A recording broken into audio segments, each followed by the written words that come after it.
ശിവശായി സ്തുതിയായിരിക്കട്ടെ. ഇന്ന് നമുക്ക് വിചിന്തനത്തിനായിട്ട് ലഭിച്ചിരിക്കുന്നത് വളരെ മനോഹരവും വളരെ ഡ്രമാറ്റിക് ആയിട്ടുള്ള ഒരു സുവിശേഷ ഭാഗമാണ്. ഈശോ പ്രാതലൊരുക്കിയതിന് ശേഷം ശിമയോനോട് ചോദിക്കുന്നു, ശിമയോനെ ഇവയേക്കാളധികം നീ എന്നെ സ്നേഹിക്കുന്നു എന്ന്. ഇതിൻ്റെ ഒരു പശ്ചാത്തലം നമുക്കറിയാം. ഈശോ മരിച്ചതിന് ശേഷം എല്ലാം കഴിഞ്ഞു എന്ന് കരുതി ശിമയോനും തൻ്റെ ബാക്കിയുള്ള കൂട്ടുകാരൊക്കെ കൂടി ശിഷ്യർ കൂടി മീൻ പിടിക്കാനായിട്ട് വീണ്ടും കടലിലേക്ക് പോകുന്നു. ഒത്തിരി തകർന്നു നിൽക്കുന്ന ഒരു സമയമാണ് ശിമയോന്. പക്ഷേ അവരെ അത്ഭുതപ്പെടുത്തിക്കൊണ്ട് തിബേരിയാസ് കടൽ തീരത്ത് ഈശോ വരുന്നു. ശിമയോൻ ചാടി നീന്തി ഈശോയുടെ അടുത്തെത്തുന്നു. അവരൊരുമിച്ച് പ്രാതലൊക്കെ കഴിച്ചതിന് ശേഷമാണ് ഈശോ ഈ ചോദ്യം ചോദിക്കുന്നത്, ശിമയോൻ ഇവയേക്കാളധികം നീ എന്നെ സ്നേഹിക്കുന്നു എന്ന്.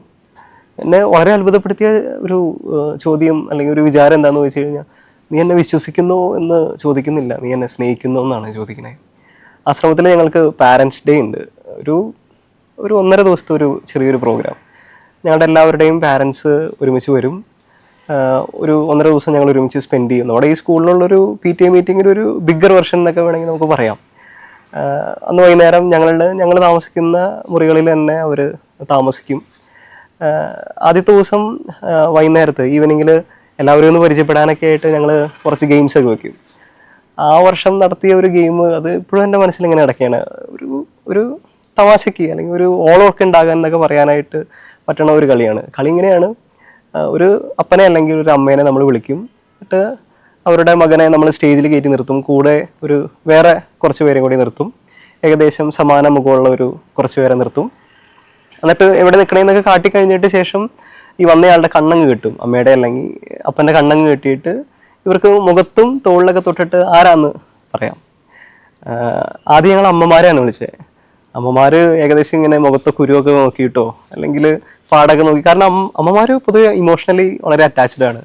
അപ്പോൾ അവർ ഇങ്ങനെ കൃത്യമായിട്ടൊക്കെ കണ്ടുപിടിക്കുന്നു. നമ്മൾ ആളെ ഷഫിൾ ചെയ്ത് നിർത്തിയാലും അപ്പോൾ ഈ കളിയുടെ ഒരു ത്രില്ല് വരുന്നില്ല. ഞങ്ങൾ എന്താ ചെയ്തതെന്ന് വെച്ച് കഴിഞ്ഞാൽ ഒരു അപ്പച്ചനെ വിളിച്ചു. അപ്പച്ചനെ വിളിച്ചിട്ട് ഞാനിപ്പോഴും ഓർക്കുന്നുണ്ട്, അതൊരു ഡീക്കൻ്റെ അപ്പച്ചനായിരുന്നു. അപ്പച്ചനെ വിളിച്ചിട്ട് അന്ന് ഡീക്കന് താടിയൊക്കെ ഉണ്ട്. ഡീക്കനെ സ്റ്റേജിൽ കയറ്റി താടിയില്ലാത്ത ബാക്കി ഒരു 9 പേരെ കൂടെ നിർത്തി, ഒരു മൂന്നാമതൊക്കെ ആയിട്ട് നിർത്തി അപ്പച്ചനെ കാണിച്ചിട്ട് നമ്മൾ കണ്ണ് കെട്ടിയപ്പോൾ തന്നെ ആ ഒരു മൊമെൻറ്റിൽ തന്നെ നമ്മൾ ബാക്കിയുള്ള താടിയില്ലാത്ത എല്ലാവരെയും ഒഴിവാക്കിയിട്ട് താടിയുള്ളവരെ കൂടെ കയറ്റി. എന്നിട്ട് മൂന്നാമത് നിന്ന ഡീക്കനെ 8ാമത് ആക്കി. അപ്പച്ചൻ്റെ കണ്ണൊക്കെ കെട്ടി സ്റ്റേജിലേക്ക് നമ്മൾ കൈ പിടിച്ച് കയറ്റി നമ്മുടെ ഈ ഗെയിം സ്റ്റാർട്ട് ചെയ്തു. നമ്മളിങ്ങനെ വളരെ ത്രില്ലും എക്സൈറ്റഡും ആണ്. ഇങ്ങനെ കൂകി വിളിക്കാനും ആർപ്പ് വിളിക്കാനൊക്കെ ആയിട്ട് നമ്മളിങ്ങനെ റെഡിയായി നിൽക്കുകയാണ്. അപ്പച്ചൻ ആദ്യത്തെ ആളുടെ മുഖത്ത് തൊട്ടു. കോൺഫിഡൻ്റ് ആണ്, മാറ്റങ്ങളൊന്നുമില്ല. ആദ്യത്തെ ആൾ പാസ് ചെയ്ത് 2ാമത്തെ ആളുടെ അടുത്ത്, 3ാമത്തെ ആളുടെ അടുത്ത് ഇങ്ങനെ നിൽക്കുമ്പോൾ ബാക്കിയുള്ള കാണികളൊക്കെ വളരെ നിശബ്ദരാണ്. കാരണം അവർക്കറിയാം ഇപ്പം തന്നെ അപ്പച്ചൻ അതാണ് മോനെന്നൊക്കെ പറയും. ഈ ഡീക്കൻ ഇങ്ങനെ ഈ ലൈനിൽ നിന്നിട്ട് ഇങ്ങനെ മുഖമൊക്കെ ചുവന്ന് നിൽക്കുകയാണ്. കാരണം തൻ്റെ ഒപ്പം വേറൊരാൾ മകനാന്നൊക്കെ പറയാനൊക്കെ ആയിട്ട് കേൾക്കാനൊക്കെ ആയിട്ട് നിൽക്കുകയാണ്. 3ാമത്തെ ആൾ കഴിഞ്ഞു, ഒരു മാറ്റമില്ല. അപ്പോൾ ഞങ്ങൾ ഇങ്ങനെ നെഞ്ചൊക്കെ ഇങ്ങനെ ഇടിക്കുന്നത് നമുക്ക് തന്നെ കേൾക്കാം. 4ാമത്തെ ആളായി, 5ാമത്തെ ആളായി, 6ആയി, 7ആയി. 8ാമത്തെ ആളായപ്പോൾ അപ്പച്ചൻ ഇങ്ങനെ ആളുടെ മുഖത്ത് തൊട്ടു, ഷോൾഡറിൽ തൊട്ടു, കെട്ടിപ്പിടിച്ച് കവിളത്തൊരു ഉമ്മ കൊടുത്തു. കയ്യടിയില്ല, മൊത്തത്തിലൊരു നിശബ്ദത. ഞാനതിനെ പറ്റിയിട്ട് ഇങ്ങനെ പിന്നെ ആലോചിക്കുകയാണ്. ഒരു 10ാം ക്ലാസ് കഴിഞ്ഞതിന് ശേഷം സെമിനാരി കയറുന്ന ഒരു പയ്യൻ വളർച്ചയുടെ ഭൂരിഭാഗം കാലത്തും വീട്ടിലില്ല. പ്രത്യേകിച്ച് സന്യാസികളെയൊക്കെ സംബന്ധിച്ചിടത്തോളം അവധി തീരെ കുറവാണ്. ഉടുപ്പി കിട്ടിയതിന് ശേഷം 20 ദിവസമാണ് വർഷത്തിൽ അവധിയുള്ളൂ. 10 ദിവസം ക്രിസ്മസിൻ്റെ സമയത്ത് പോകും, 10 ദിവസം ഈസ്റ്ററിന്. ക്രിസ്മസിനോ ഈസ്റ്ററിനോ വീട്ടിൽ വന്നാൽ നമുക്കറിയാം പള്ളി തന്നെയായിരിക്കും. ഒരു കൂലിപ്പണിക്കാരനാണ് അപ്പനെങ്കിൽ തീർച്ചയായിട്ടും മകൻ്റെ കൂടുതൽ സമയത്തും വീട്ടിൽ കാണാനും വഴിയില്ല.